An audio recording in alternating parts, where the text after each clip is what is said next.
Guys আসসালামু আলাইকুম, আশা করি সকলে ভালো আছেন। তো আজকে আবার আপনাদের মাঝে চলে আসলাম নতুন একটি মিনি ব্লগ নিয়ে। তো আজকের এই মিনি ব্লগে আমি আপনাদেরকে দেখানোর চেষ্টা করব, এই যে দেখতে পাচ্ছেন ছোট্ট একটি কিন্তু ব্রিজ, এবং চারপাশে কিন্তু রয়েছে এই যে দেখতে পাচ্ছেন বিশাল কিন্তু একটি নদী রয়েছে।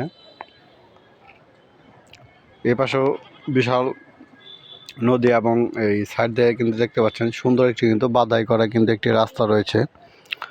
আর এই রাস্তাটি বাধাই করা হয়েছে এই জন্যই যাতে বন্যার সময় রাস্তাগুলো ঢলে না পড়ে যায়, যাতে মানুষের চলাচলে অসুবিধা না হয়। এই জন্যই কিন্তু মূলত এই রাস্তাগুলো কিন্তু তৈরি করা হয়েছে। তো বন্ধুরা যে দেখতে পাচ্ছেন সাইডে কিন্তু এখানেও রয়েছে বিশাল কিন্তু নদী, চারদিক দিয়ে খোলা,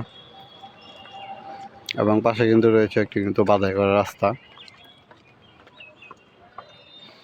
তো এই ব্লগে আমি আপনাদেরকে যেটা বলবো, তো এই যে দেখতে পাচ্ছেন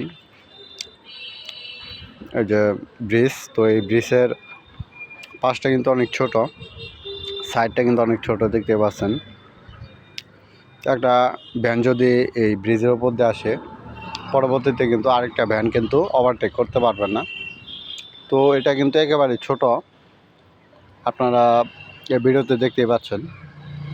তো এটাতে সচরাচর দুটা মোটরসাইকেল ওভারটেক করতে পারবে, কিন্তু দুইটা ভ্যান গাড়ি এই জায়গা দিয়ে ওভারটেক করতে পারবে না। ওভারটেক করতে হলে একটা ওই পাশে দাঁড়ায় থাকে, আবার এই পাশ থেকে একটা যাইতে হবে। তো এটা এই ব্রিজটা তো ছোটো করার কারণ কি, এটা জিনিসটা বুঝলাম না। তো এই ব্রিজটা একটু বড় করা উচিত। আর যেহেতু এই জায়গা দিয়ে অনেক লোকজন চলাফেরা করে, অনেক গাড়ি করে এই জায়গা দিয়ে চলাফেরা করে, আর এই ব্রিজটা হচ্ছে প্রায় 200 বছরের পুরনো। আমি যদি আপনাদেরকে দেখাই, যে দেখতে পাচ্ছেন ব্রিজটা প্রায় ভেঙে গেছে। এই ব্রিজটা কিন্তু প্রায় 200 বছরের পুরনো ব্রিজ। তো বন্ধুরা, আমরা এই ছোটো ব্লগ ভিডিওটি যারা দেখছেন তাদেরকে অসংখ্য অসংখ্য ধন্যবাদ। আপনাদের মাঝে আবারও দেখা হবে নতুন কোনো ব্লগ ভিডিও নিয়ে। তো সকলে ভালো থাকবেন। আসসালামু আলাইকুম।